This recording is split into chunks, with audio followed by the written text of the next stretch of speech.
Okay, well, today is episode 4 of season 6. We are going to be talking again about coccidiosis, which is a very common and sometimes fatal chicken disease, unfortunately, and it can affect baby chicks and adult chickens. This is part 2 of the All About Coccidiosis series.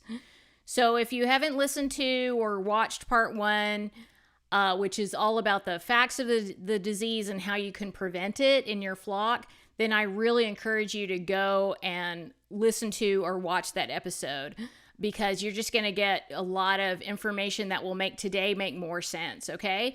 Today, in part 2 of this series, we will chat about the different treatment options that are available if coccidiosis does hit your flock. So first, we're going to chat about coccidiosis, and then I have a listener question that was submitted through my website, welcome to Chickenlandia.com. I will be answering that question, and then after that, I will open up the chat here live on YouTube, Facebook, Instagram, and X, because that's what we're doing. We're going, we're just going for it. We're multi-dimensional here in Chickenlandia, okay?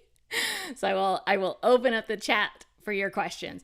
If you want to submit a question to Bawk Talk, all you have to do is go to welcome to Chickenlandia.com, go to the contact section and click Ask a Chicken Question. And while you're there, you're going to want to join the mailing list. It's called Chickenlandia Nation. And when you do that, I will send you a discount for my online course, Chickenlandia's Backyard Chickens 101, a chicken course for everyone. This is my super fun interactive course, and it is a great way to get direct access to me. You can literally ask me all the questions that to your heart's content, okay? My husband, my kid just messaged me, do you need help? because he knows I'm technologically challenged. I'm okay. All right. So yes, it's a great course. I'm really proud of it. And I hope to see you there. Okay. So first and foremost, let me say hello to some of the people in the chat. You guys have been very patient today, and you deserve a hello. Hi, Gina. Hi, Lynette. Hey, Lynette is our moderator today because the Chickenlandia presidential advisor is out having a life, okay? Somehow she has a life beyond Chickenlandia. Hello, Masked Birdie. Hello, Philly 4738. Hello, the Hobby Hens. Diane is here. Patty's here. Love a Pup 01. Love that name. Megan Mitchell. Hello from Toronto. Yay. Philippe. Hello. Not yours. Hello. Jessica Blackwell. Thank you for being here. Sherry is here. Flower Street Farm, Bees, Jen and Brian. Hello. Jennifer is here. Sherry and okay. Sherry, I think I mentioned you. Jane's here. Hecky Doodle. Wow, there's a lot of people here today. I can't even get through all these names. Patty's here. Thank you guys so much for being here. Miss Persnickety is here. Thank you guys. So many people here. Grandma D. Hello. Okay. Thank you guys so much for being here. We got a lot of people here. All right. So let's just get right into it.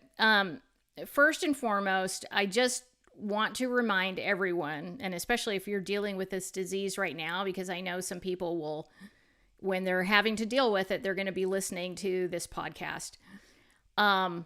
Even if you have the absolute best practices, even if you do all the things we talked about in part 1 of this series, there is no 100% way to prevent coccidiosis in your flock. I certainly think that, especially the natural ways that we talked about in part 1, those will be your best bet to avoid it. But there is literally nothing guaranteed. That's just the way that life is on this planet. Unfortunately, parasites, they want to survive just like the rest of us.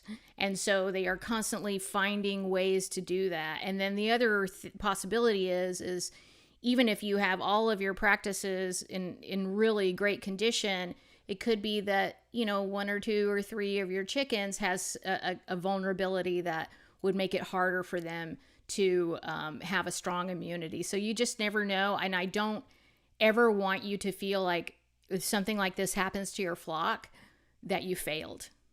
Okay? Because you didn't. So with that in mind, let's talk about how you can identify coccidiosis in your flock, and then we'll move on to treatment options.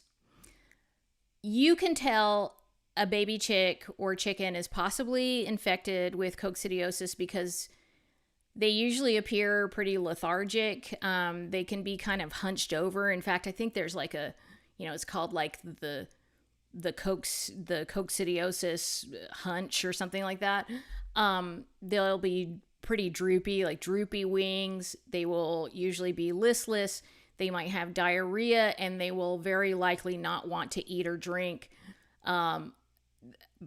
either at all, or they'll just eat or drink a little bit. Okay.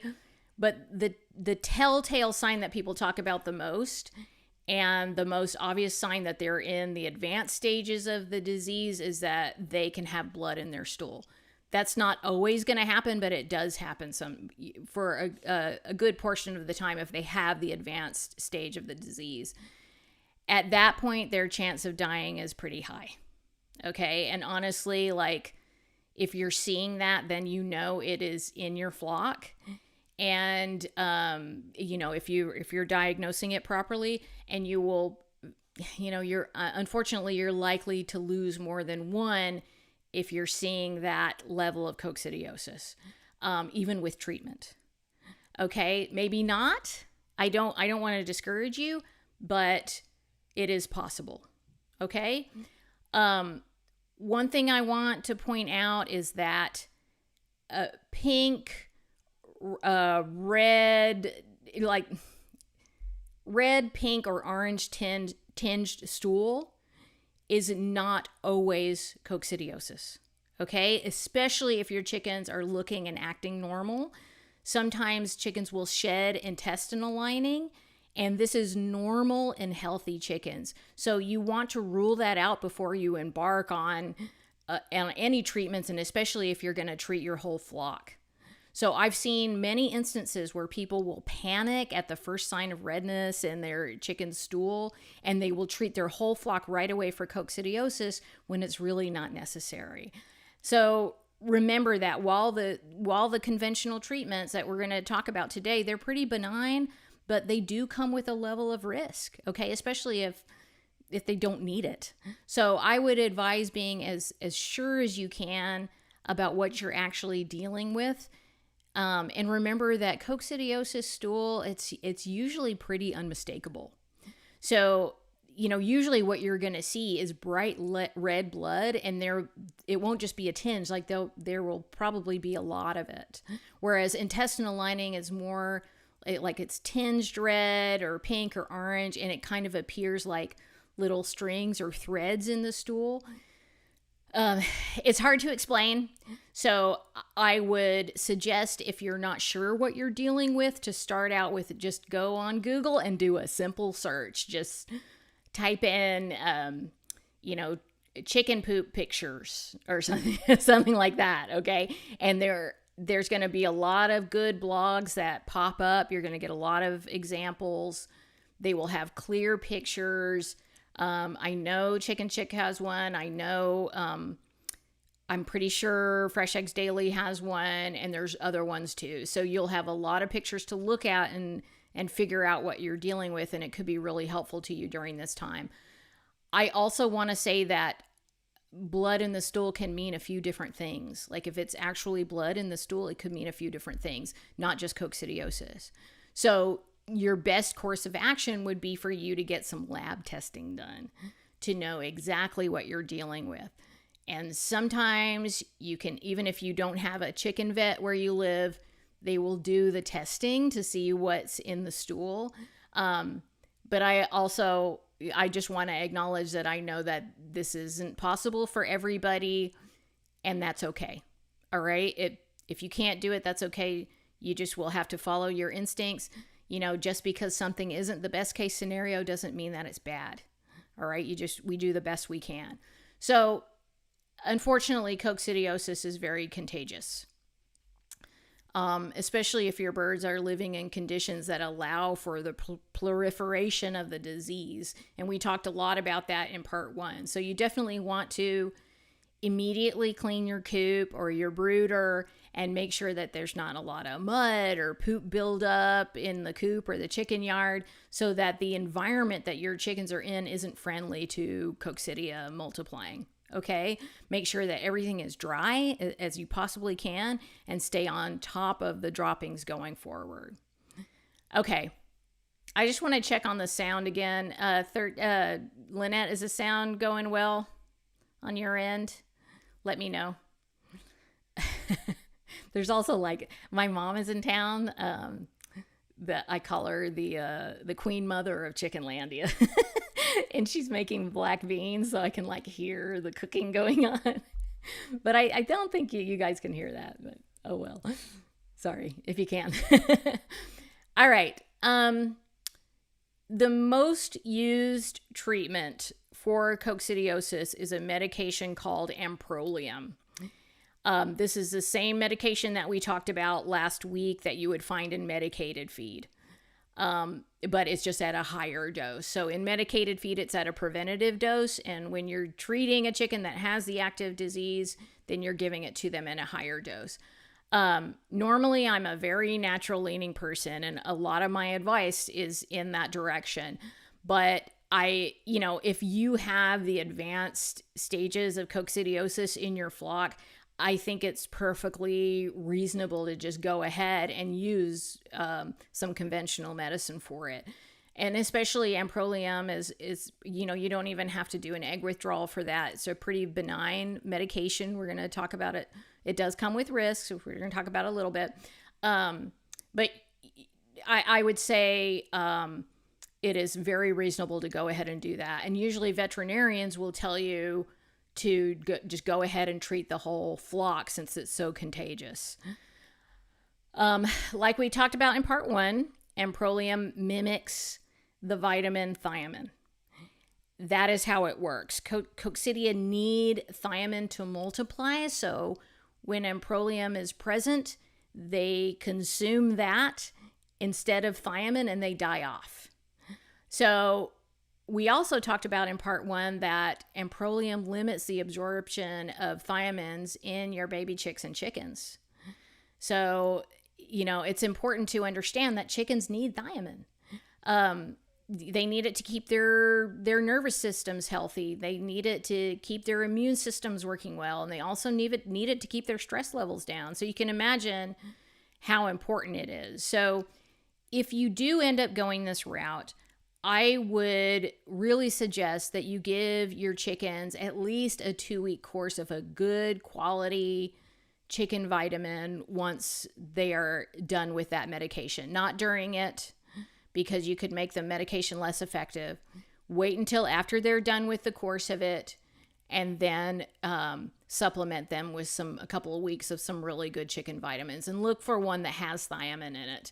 There are several brands available. You can look at your local farm store and go online, and they're usually good for both chicks and chickens. Okay. If you can't afford to do that, or you don't have access to chicken vitamins, you can give them a sprinkle of nutritional or brewer's yeast on their feed for a couple of weeks. And, you can even, if you can't do that, you can try supplementing them with a lot of thiamine-rich kitchen scraps. You just really want to get that thiamine back into their body so that they can return to normal and be resilient and live a nice long life after they have gone through that treatment. There are some instances, especially in adult chickens, where amprolium just isn't enough to clear the disease. Okay? This is usually seen in chickens in the advanced stage of the disease, and it can also happen when a chicken was given too much, they just got too much amprolium when they were baby chicks. And for some reason, it just doesn't work as well later in life. That I got that information from my vet. So, and because I did see that happen with one of my chickens where she just didn't respond to treatment as well. And he was like, she was probably on amprolium too much as a baby chick. So I'm just passing that on to you. If this is the case, your chick or your chickens will likely need a course of antibiotics in order to recover fully. And not every antibiotic treats coccidiosis. I know that Clavamox does. That's a very widely used animal antibiotic. It's amoxicillin. I think there's one other ingredient in it that makes the amoxicillin work better. And there are other antibiotics that are effective against this protozoa, but this is going to be a case where you would have to consult with a veterinarian in order to just get these prescriptions. These things used to be more available over the counter, but they're not like that now, and you likely have to work with a veterinarian in order to get these. Now here's the part, and I debated I didn't know if I was going to share this with you guys or not, but I'm going to. I want to share with you how I handle coccidiosis in my flock, because I did end up with it in my flock at one point. I think it was like 3 years ago, and I did lose a few chickens to it. So not only did I have to handle the treatment of it, but I also had to prevent it from spreading through the flock. So I want to start out, and this is why I was kind of apprehensive. I want to say before I even go into this that you guys know I'm a natural leaning person. I've been using homeopathics for decades. I'm nearly a homeopath myself, although I don't have the letters after my name.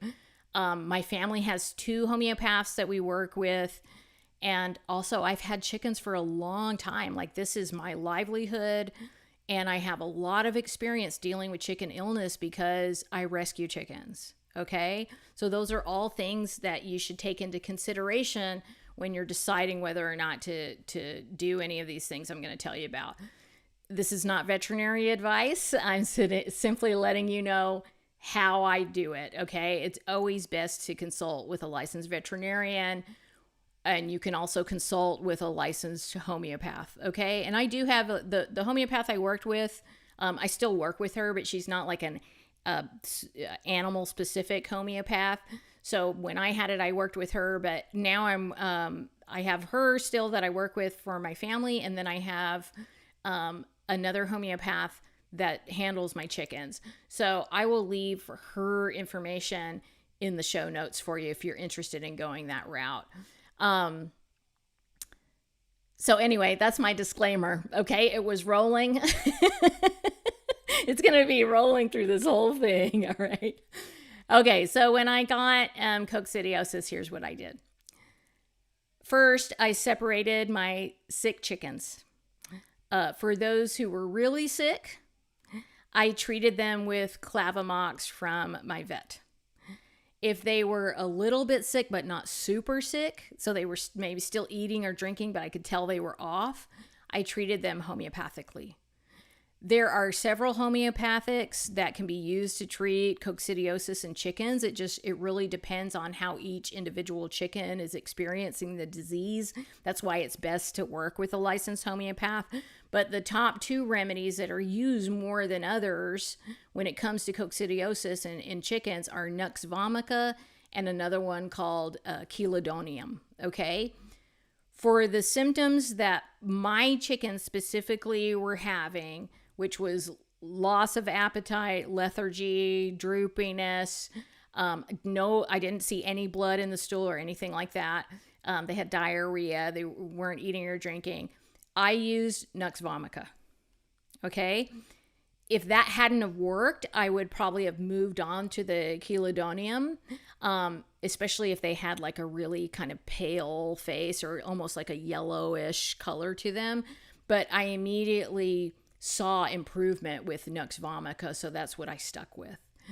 So what I did, because I had so many sick chickens, I put Nux vomica 30C in the 30C potency in their water. So, even the ones that were on antibiotics, they got the remedy if they were drinking water. And this isn't the optimal way to dose homeopathics through their water. Usually you want to put it like directly into their mouth, either with a dropper, or you put the pellets right in their mouth and you do a certain number of doses. But if you're dealing with a lot of sick chickens or chickens that don't like to be handled, sometimes you just got to do what you can do. Okay. So I will also leave a link in the show notes to a blog post that I wrote a while back on how to dose homeopathics.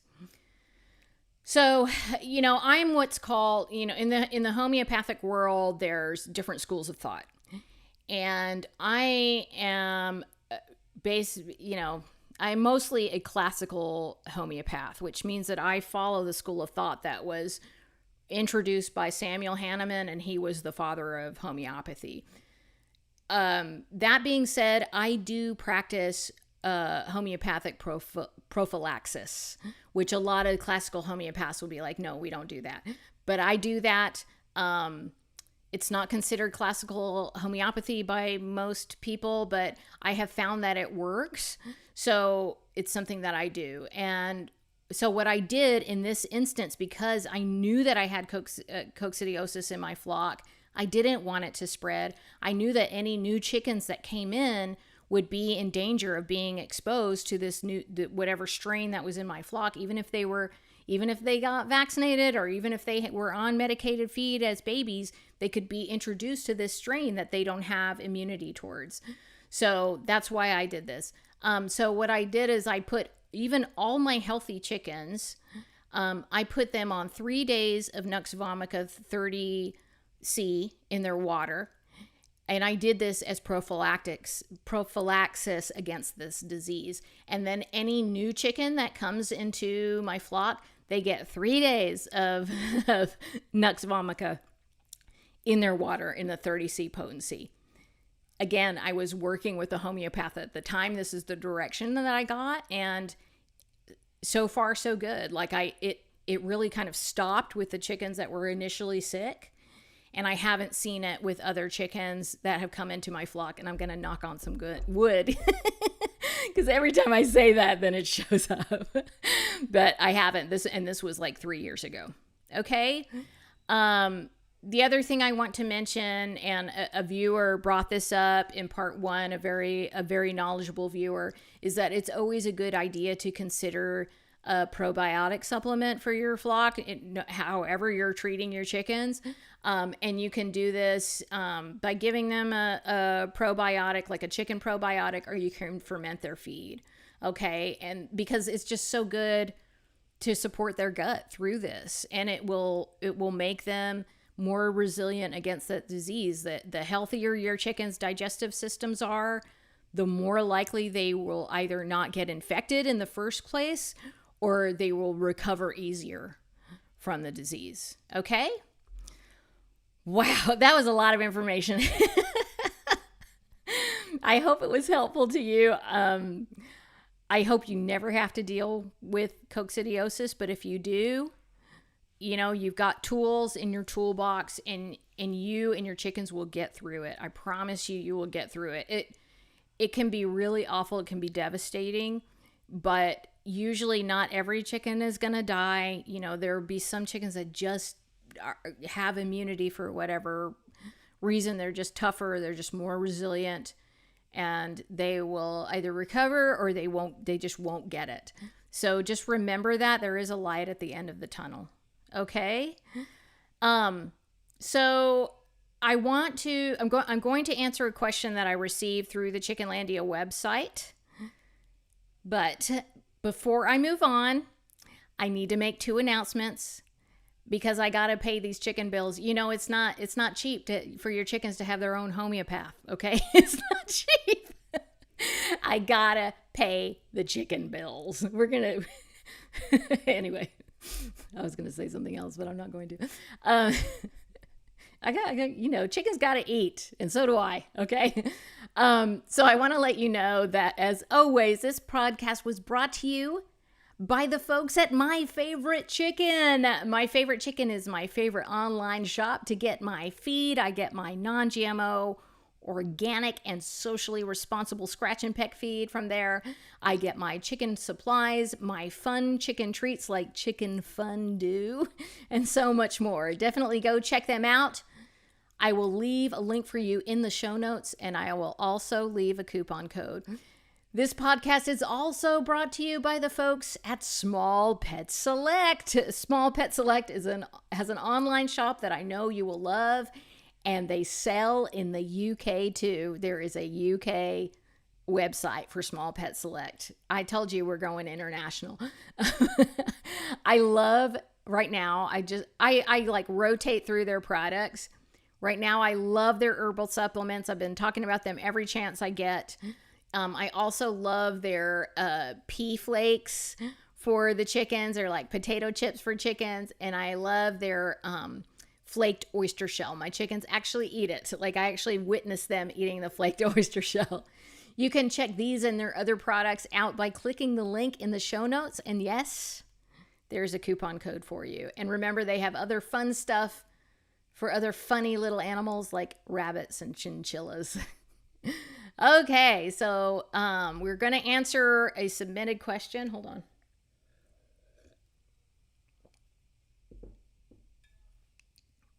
We're using like a new pressure cooker today, and it's so loud. It's like this high-pitched whistle. Do you guys hear that? I hope not. My poor editors. Okay, so let's answer a submitted question. This one is from Kristen. I am so sad. I'm overwhelmed and I just don't know what to do. I adopted 4-month-old chickens and I believe I brought a respiratory illness into my flock. I've had chickens for 5 years and have never dealt with this. Out of 15, 5 are sick. I can't quarantine 5. I had one 5-year-old Australorp come down with it bad, and I had a neighbor help me with Tylan injections. That's a antibiotic. She was better, but now she's sick again. I've read that once sick with respiratory infections, they will have it for life. My husband is ready to cull my whole flock. I don't know what to do. I watched your podcast. My chickens, I'm going to lose them. Okay, so I cried when I read this note from Kristen. And the reason that I did is because I relate with it so much. I have had a respiratory problem in my flock. It's a very tough strain of Mycoplasma. It's a more rare strain of Mycoplasma, and it's been very hard, very difficult to deal with. We've had it for almost a year. I think in August, maybe it will be it is August. Maybe it's September. Maybe it has been a year. I have to go back and look. But it's pretty much been an ongoing issue with some respites, but it never seems to be fully gone in my flock. And it happened when I brought some funny little chickens in. I love these little chickens, but ever since then, I have dealt with this. And it could be, you just never know. You never know if the new chickens got it when they got to you, or if you can never truly pinpoint it. But I think that it did come from some chickens that I adopted. That being said, I have been really, really lucky. So I've lost one chicken for sure to this disease, and only after she had it for a long time. I was super sad. It just happened a couple of weeks ago. Her name was Goo. I called her Gooey, and she was a funny chicken. I had her for years, and she was super tough. Like, she had this respiratory thing for months and months, and she'd been on so many different courses of antibiotics and a lot of treatment and homeopathics and all kinds of stuff. And she did well really until the last day. She just, all of a sudden she couldn't breathe. So that happened. And with stuff like this, I really feel like the hardest part is just not knowing what you should do. And So, and I can hear that in your voice, Kristen, where it's like, I don't know what to do. I want to do the right thing. But and I can tell you're starting to feel hopeless. So I want to share a few things with you. First off, you will likely not lose your entire flock. You might have some deaths, but it's very likely that you will have some chickens that just seem to be immune to it. Just like we talked about with coccidiosis, they're just going to be stronger than the others. And either they just don't have symptoms, they might be carriers, but they are not affected by the disease. And it is possible that you don't have any chickens that die from this disease. But instead, it might be something that you have to just manage as it comes up. I feel like the hardest part for me was that, I was just so upset when it happened, and especially when it kept coming back and I kept having to deal with it. And I was just kind of like in this state of disbelief for a really long time. And I felt resentful, and I felt like, why did this happen when I take such good care of my chickens? And that, I think, put me in this just really bad headspace. And that actually, I feel like that actually affected my chickens. And it's not to feel guilty about how you feel, because it's just this, those are just kind of the stages of grief that we go through when we're dealing with something like this. It got a lot better when I just moved into acceptance. I told myself, okay, this is happening.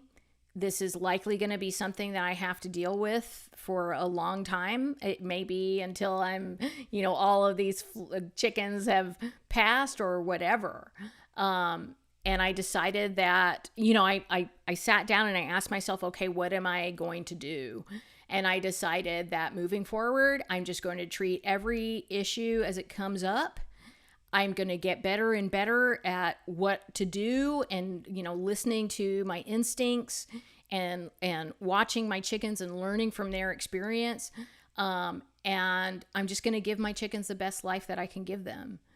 And when I kind of turned that corner and made that decision and reminded myself, like in most cases, like my chickens were going to have like way worse circumstances than what I was giving them. I felt so much better about it. And now it's just kind of something that I handle. And it's like a mission of mine, and it's part of the mission of Chickenlandia. So I don't know what the right thing for you to do is. I think this is one of those instances where you would just have to really listen to your heart and make the best decision that you feel is right for your specific situation and for your flock's specific situation, and then be confident that it was the right decision. And I know it is so hard. Okay. I know that you said you watch my videos and you listen to my podcast, so I don't know how much more information that I can give you, because basically that's like the stuff that I'm doing. You could consider doing an herbal, like a more aggressive herbal supplement. There's one that I'm using right now. I think it's called like Herbiotic. And I've used Molly's herbs before. She's got one that is for immunity, I think.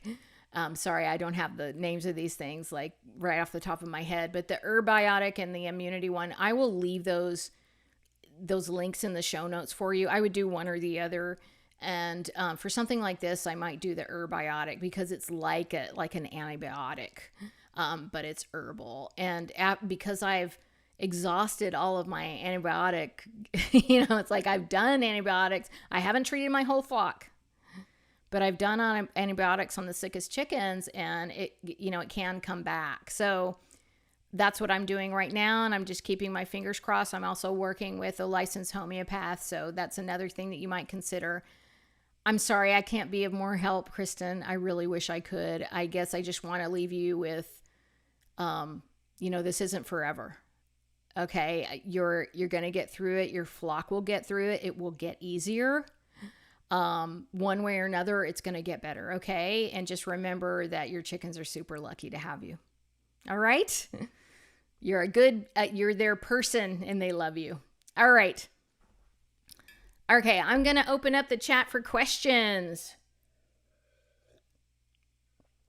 If you have a question, if you can please post it in all caps so that I can see them with these progressive lenses.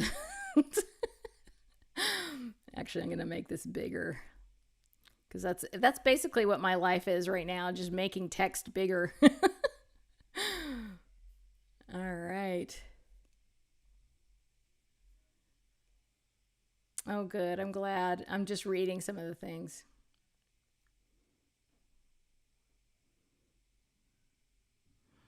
Yeah, I really think that Thailand is probably, I mean, that's a good antibiotic for something like this.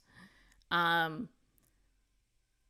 yeah, I mean, in the past, like I've had respiratory stuff in my flock, but it's never been so hard to deal with. And this is just a rare form of mycoplasma. And, maybe it happened in Chickenlandia because it was supposed to, you know. Okay, Megan Mitchell asks, I just got 2 new baby chicks. They are 2 weeks old and acting normal. I noticed bright red blood in the stool a couple times per day. I am not able to have a vet testing. Should I treat for coccidiosis? Oh, that's a tough one, Megan. I mean, bright red blood, and if it's copious, how long have you been seeing it? Did it just happen? It's tough to say what that is. So you could do a few different things. You could treat it with amprolium. You could try the Nux vomica that I talked about. If you wanted to go the most, the route where you were guaranteed not to deal with it, I would just do the course of amprolium and it's really hard for me to say because I just can't, first of all, I can't diagnose that because I'm not a veterinarian, and it's hard when I can't see anything. I don't have pictures or anything like that. But I think the bright red blood, especially if it's a lot of it, I would look to make sure that they're not picking on each other somehow. And because sometimes baby chicks will pick at each other's butts and they will bleed. So rule that out first. And then, I would consider treating for coccidiosis. You could wait until you see some kind of symptoms, but sometimes if you do that, then it's too late. So I'm sorry I can't be of more help. I can't tell you exactly what you should do. I have to be really careful with the diagnosis kind of stuff. But I think if it's bright red, that's more concerning than if it was just, something that where you were weren't sure and everybody was acting normal. Since they're acting normal, it's maybe it's fine, but sometimes chickens will act normal until they're nearly dead. So yeah, I hope that helps. I don't know if it did. With fowl pox, is there anything that can be, Sandra asks, with fowl pox, is there anything that can be given to help them? So I would support them, just support them nutritionally, give them a good supplementation in their water. You could do a probiotic. You can do a type of immunity supplement in their water. You can use garlic, thyme, oregano is a really good one. You could do oil of oregano, a drop per gallon of water. And that could help them to overcome it. I would think of it as it's like if your kid got chicken pox and you just kind of have to support them through it. If any of them get sick, then you would do the rest method. And if you don't know what that is, I will leave a link for you in the show notes. I talk about it in my book. I talk about it in my course. But it's just basically good old TLC to get a chicken in better condition if they're not feeling good. So, yeah, for the ones that are not feeling great, I would bring them inside and make them comfortable, give them some scrambled eggs, and just give them some days to kind of rest and be in an area where they don't have to worry about anything. The main thing that you would have to worry about is wet pox. So fowl pox, usually chickens it runs its course and chickens get through it and then they have immunity and they're okay. If it turns into wet pox, then it's like, it's much more dangerous. And you can see they'll get like cankers like inside their mouths, and it can get all in their respiratory tract. And that can be really, they can die from it. So in that case, I would, of course, the best case scenario would be a licensed veterinarian. You could consider a professional homeopath. I cannot remember the homeopathic for the one that's mostly used for fowl pox. I think it's Rustox. That's Rustox. So you could try that in their water, and I would just do like a 30C for a few days. If that's not the right one, I will put the right one in the show notes. But I think that's the one, and like it's given a lot of times to kids with chicken pox. But yeah, usually it just needs to run its course. And I would just support them as best as you can nutritionally and with some good immune boosting supplements. And it's very likely that they will get through it. It's very common. Okay? Hope that helps. I'm glad it was helpful, Megan. Linda has a question. I have one chicken, Chloe, who is now 6.5 years old, and 3 other chicks who are 2.5 years old. Chloe tolerates them, but she does peck them. Is this just the pecking order? Yes, it is. Chloe's just reminding them, you know what? I've been here longer than you, and you should not forget that. I am the boss. I'm the top. And so I'm just going to remind you, if you get on my nerves, or if you try to get food before I've had my fill, or if you try to get water before I've had my fill, I'm going to remind you that I'm the one that has those privileges first. Okay? As long as she's not drawing blood on them or really like bullying them, keeping them from food and water, and just making their lives miserable, I wouldn't worry about it. That's very common chicken behavior. Okay? So she's just doing what old Chloe is supposed to do. Thank you, Jax. Tebren's, I'm sorry, I don't know if I'm saying this right. Tebren's 6. Regarding mycoplasma, a few of my birds go paralyzed on the left side and just turn for the worst. Any suggestions, or not respiratory related? I've been dealing with this sneezing and coughing energy. I would look up mycoplasma. I believe it's pronounced synoviae. Synovae,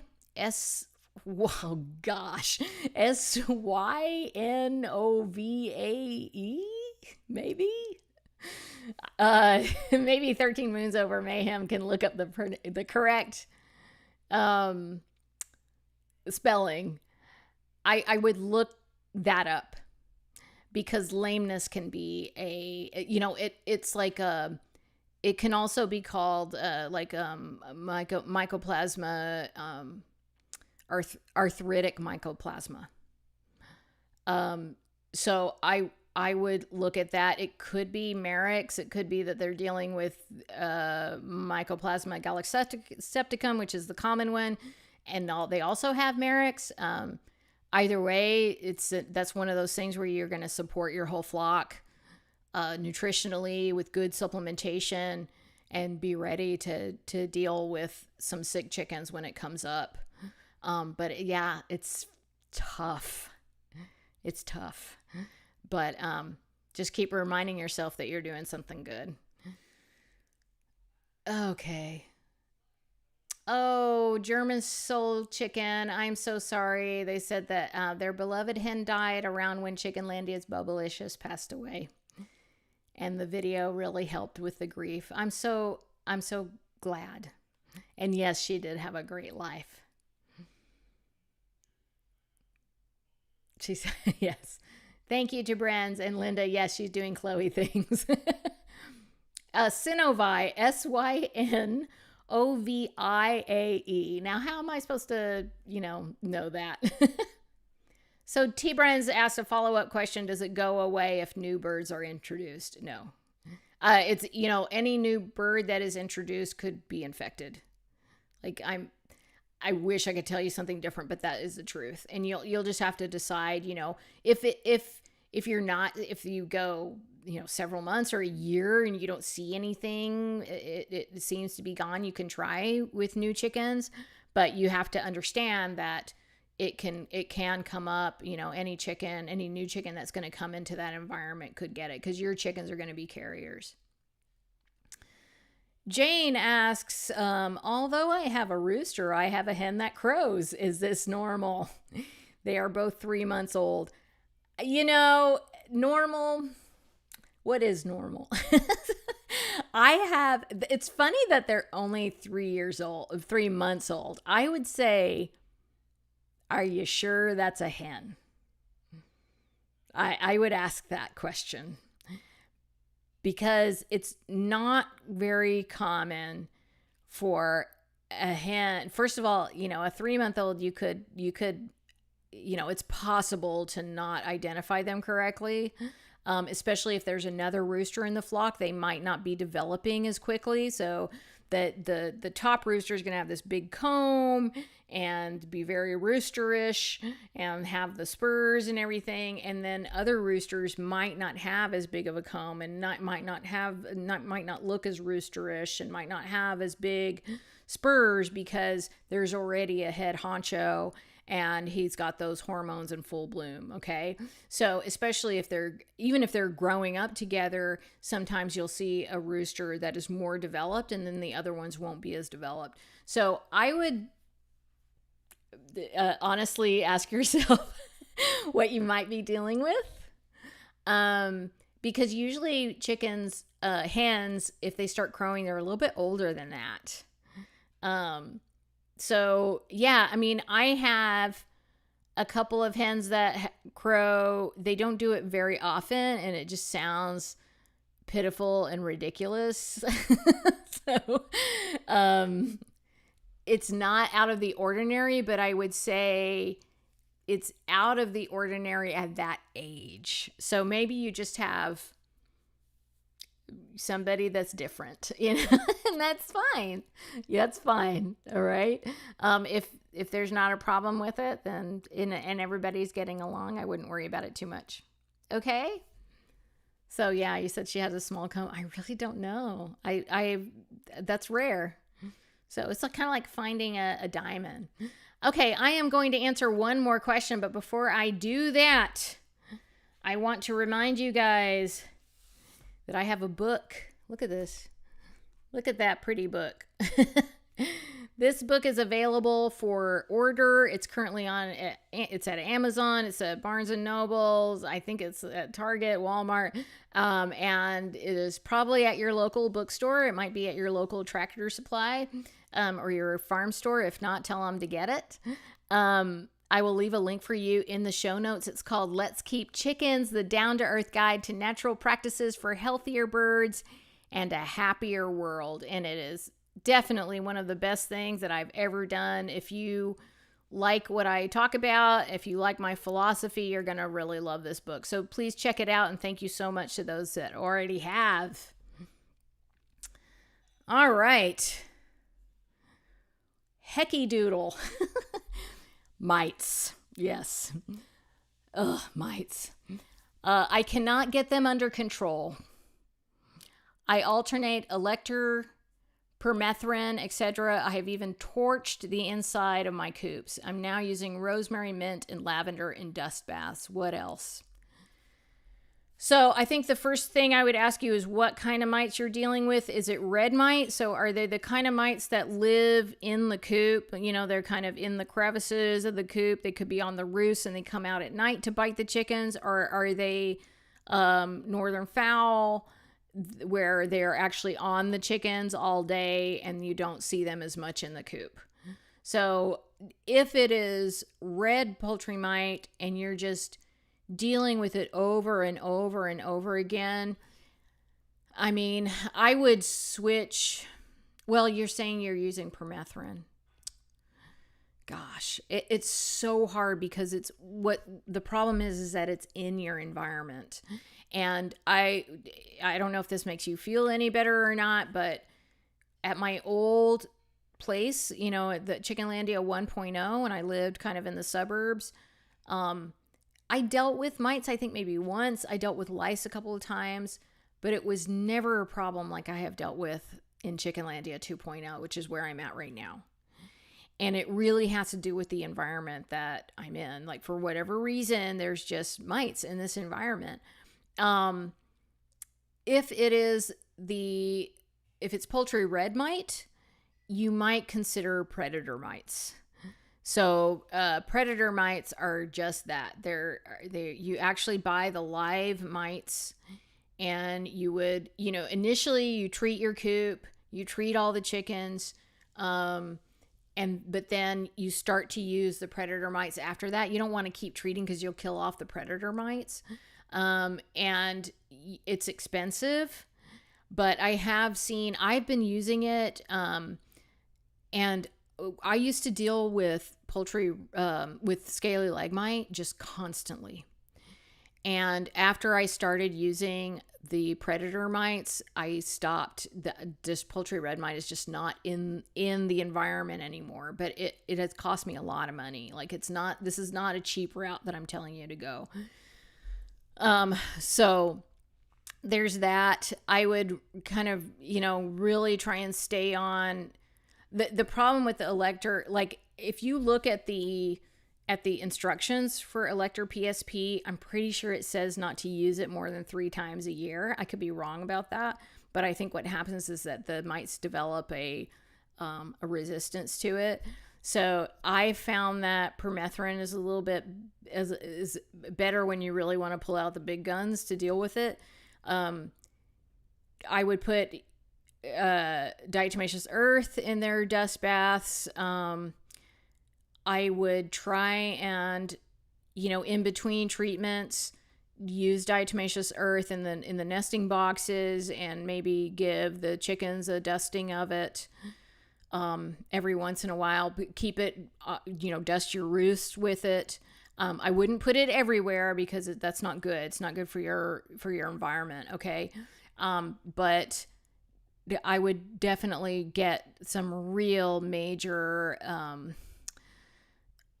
preventative things in place, because it's just so difficult. You could consider painting the inside of your coop as well, because sometimes that can help. There is a homeopathic that does help. There's 2 different homeopathics that can help with mites. One of them is called Serinum. So you could do like maybe 5 or 7 days of Serinum 30C in their water along with the treatments that you're doing. The other one is sulfur 30C. And you could do that in their water for like 3 to, I don't even know, 5 to 7 days in their water. And that can help as well. But this is in conjunction with all this other stuff. Northern fowl mite, I'm in the process right now of seeing if the predator mites are effective against them. I don't think they work as quickly as they would with poultry red mite. That's why I asked you what kind of mite you're dealing with, because I do know that the predator mites are effective against poultry red mite, but I don't know how well they work against northern fowl. So I will know more about that as the fall goes, as we get into the fall, because I'm going to be using it. I have seen that it has some effect, but I don't know if it has enough effect to get rid of them. It's tough. And I just hope is, something northern fowl. They just answered northern fowl. Yeah, that's such a pain. And they said I live in a forest. So do we. Like, we live, like, I don't live in the forest, but we back up right to the forest. And, maybe that's it. But it's really, really hard. And it might be something that you just need to find the peace, like I was talking about with a respiratory thing. You just kind of come to peace with it, and you say, okay, this is going to be something I'm going to have to deal with a lot. One thing is that you will have chickens that have that get it, and you will have chickens that just never get it. And the mite will always attack chickens that have, especially if there's a big infestation on one particular chicken, that chicken probably has something else going on, because they will attack chickens that, are most vulnerable. That's their job, to like weed out weaker members of the species so that they can improve their that line. So yeah, it's so hard, hecky doodle. I wish I could tell you something different. But it's tough. It's tough. I wish you the best. All right. Okay, everybody. Thank you so much for joining me today. Thank you to my moderator, 13 Moons Over Mayhem, also known as my beautiful friend, Lynette. I really appreciate you. Thank you for being the moderator. Thank you to Talking to Crows for editing this episode, and to Double M Ranch for their wonderful podcast art. If you enjoyed this podcast, remember to rate and review it. That really, really helps me. But the main thing I want you to remember is that you are always welcome in Chickenlandia. Bye, everyone. Thank you so much.